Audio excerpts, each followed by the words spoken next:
সালামু আলাইকুম রহমতুল্লাহ।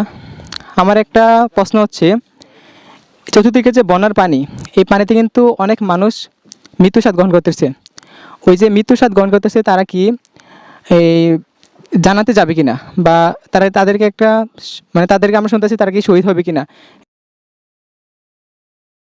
বিষয়ে রাসূলুল্লাহ সাল্লাল্লাহু আলাইহি সাল্লামের বড় একটা হাদিসের অংশ বিশেষ হলো ওয়াল গরিকু শাহিদুন, যারা পানিতে ডুবে বা চুবে মৃত্যুবরণ করে তারা শহীদি মর্যাদা পাবে।